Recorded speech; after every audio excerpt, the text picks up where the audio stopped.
हमारी मांगे पूरी करो, हमारी मांगे पूरी करो, हमारी मांगे पूरी करो। हमारी मांगे हमारी सुरक्षा को लेके है। हमें वर्क प्लेस सेफ्टी चाहिए कि इनके फेलियर का भुगतान हम करते हैं। जैसे आए दिन परिजनों से झड़प, वो समझाने पे समझते नहीं है। ना हमारे लिए कोई सिक्योरिटी रहता है, ना ही सिक्योरिटी हमारे लिए सपोर्टिव रहता है। जस्ट एक ऑडियंस की तरह वो लोग रहते हैं। सुरक्षा व्यवस्था में खामियां है कि जैसे अगर कोई भी पेशेंट के साथ झड़प है तो वो सबको एक्सप्लेन करना, पेशेंट लोग बात नहीं मरीज परिजन लोग बात नहीं सुनना चाहते हैं हम लोग का। जो हॉस्पिटल चला रहा है उनसे तो कभी नहीं बोलते हैं, जो पॉलिटिकल पार्टी यहाँ पे आती है उनसे तो कभी नहीं बोलते हैं, जिनको वोट देते हैं उनको तो कभी नहीं बोलते हैं। आते हैं कि मेरा मरीज आप खराब कर दिए, क्योंकि फ्रंट लाइन में हम ही रहते हैं, क्योंकि उसके मृत्यु के टाइम में हम ही प्रेजेंट रहते हैं कि ये इसके वजह से हुआ, पर वो ऊपर से ऑर्डर उनका वैसे ही खराब रहता है। जैसे यहाँ पे इमरजेंसी में सुविधा के लिए लाइफ सेविंग ड्रग्स का अवेलेबिलिटी नहीं है, वो सब मरीज को मंगवाना पड़ता है। जो भी इमरजेंसी में हम लोग को तुरंत जरूरत है दवा तो एक तरह से कह सकते हैं कि मरीजों की भी समस्या आपके लिए एक समस्या है। मरीजों की तो समस्या हम लोग के लिए समस्या होगी, वही तो सबसे ऊपर का समस्या हम लोग के लिए। एशिया के दूसरे सबसे बड़े एवं बिहार के सबसे बड़े अस्पताल में जूनियर डॉक्टर हड़ताल पर चले गए हैं। आप देख सकते हैं कि किस तरीके से आज वो अपनी मांगों को लेकर हड़ताल पर हैं। आइए जानते हैं कि क्या कुछ इनकी मांगे हैं, क्या कुछ मांगों को लेकर आज वो हड़ताल पर हैं। हमारी मांगे हमारी सुरक्षा को लेके है।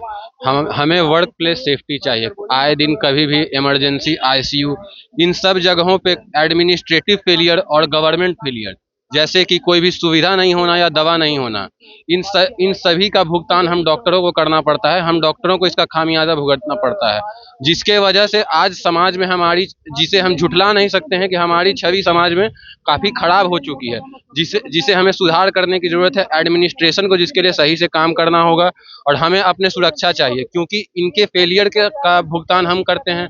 जैसे आए दिन परिजनों से झड़प, वो समझाने पे समझते नहीं है। ना हमारे लिए कोई सिक्योरिटी रहता है, ना ही सिक्योरिटी हमारे लिए सपोर्टिव रहता है। जस्ट एक ऑडियंस की तरह वो लोग रहते हैं। बाकी हमारी दूसरी मांग है हमारे स्टाइपेंड हाइक को लेके, जो कि पिछले गत 4 वर्षों में नहीं हुई है। 1 साल हमने इंतजार किया कि सरकार करेंगी, लेकिन वो भी नहीं हुआ, तो अब हम उसके लिए भी स्ट्राइक पे हैं। जिस तरह से सुरक्षा को लेकर आप लोग मांग उठा रहे हैं, आखिर क्या कुछ सुरक्षा व्यवस्था में खामियां हैं?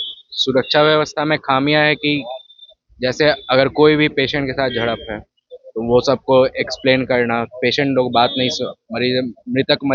परिजन लोग बात नहीं सुनना चाहते हैं हम लोग का। सबसे ज्यादा समस्या आखिर किस मरीजों के साथ होती सबसे ज़्यादा समस्या मरीज के साथ है जो इमरजेंसी में है, है?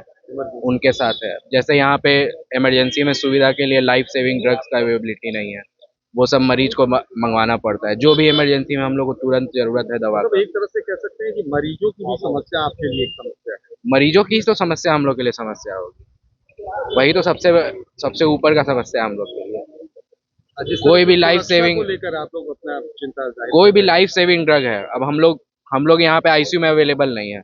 हम लोग पेशेंट को लिख के देते हैं।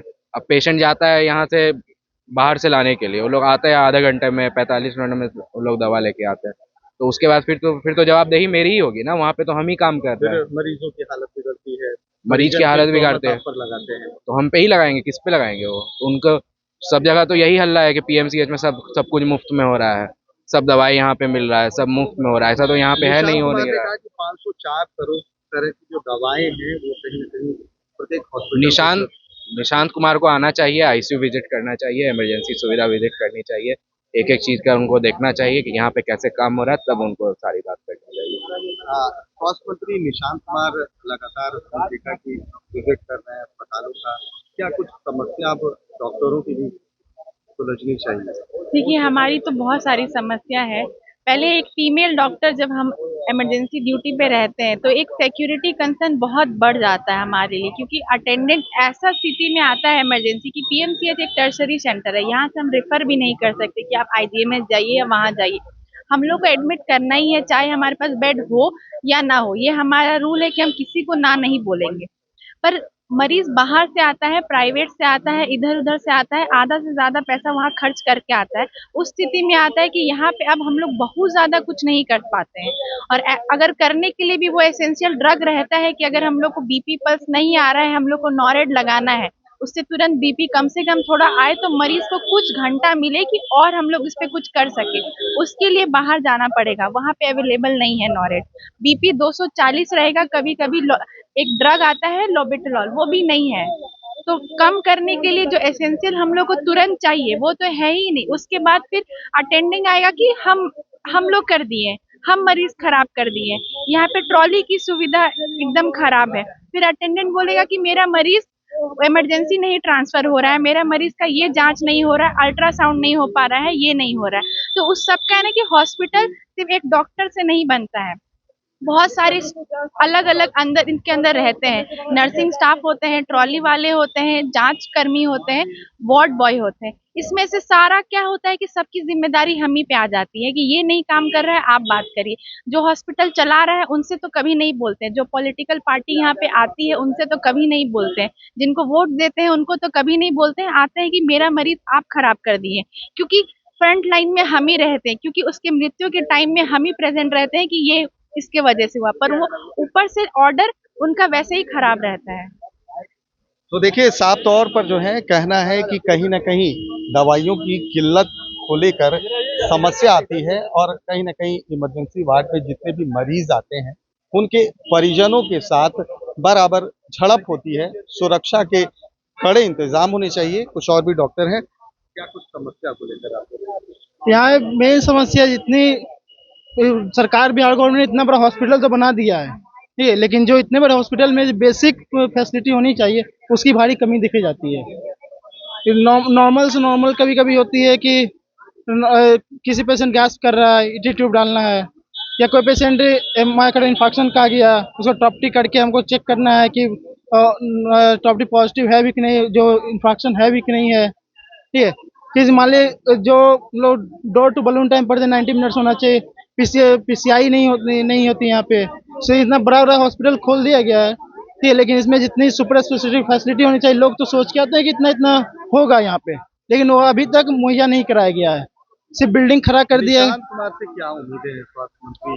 देखिए, हमारे भी नए स्वास्थ्य मंत्री बने हैं निशांत सर, उससे काफ़ी उम्मीदें यंग है, काफ़ी उम्मीद की जाती है कि अब जितने भी जो अभी लूप होल्स है या जितनी भी कमी है, एक दिन में तो कोई भी ठीक नहीं कर सकता, धीरे धीरे करके उम्मीद करते हैं कि इसमें सारी सुपर स्पेशलिटी फैसिलिटी शुरू हो, ताकि जल्दी से जल्दी पेशेंट की केयर हो पाए और ज़्यादा बेहतर से बेहतर इलाज हो पाए। तो देखिए, साफ तौर पर जितने भी जूनियर डॉक्टर हैं उनका साफ तौर पर कहना है कि भवन तो बड़ा बना दिया गया है, कहने को सुपर मल्टी स्पेशलिटी की ये हॉस्पिटल है, लेकिन दवाएं नदारत है, जो उपकरण होने चाहिए वो नदारत है। हालांकि उनको बिहार के स्वास्थ्य मंत्री निशांत कुमार से उम्मीदें हैं, नए हैं और कुछ न कुछ जरूर नया करेंगे। लेकिन डॉक्टरों की चिंता इस बात को लेकर भी है कि इमरजेंसी वार्ड में वो इलाज करते हैं और कहीं ना कहीं इमरजेंसी में वही पेशेंट आते हैं जिनकी हालत चिंताजनक होती है, लेकिन परिजनों से आए दिन झड़प होती है, मारपीट होती है, सुरक्षा इनके लिए नदारत है। अब देखना ये होगा कि इनके हड़ताल के बाद क्या स्वास्थ्य मंत्री कुछ संज्ञान लेते हैं या नहीं। कैमरा पर्सन गोलू के साथ सुधेंद्र रमन, NBC 24 पटना।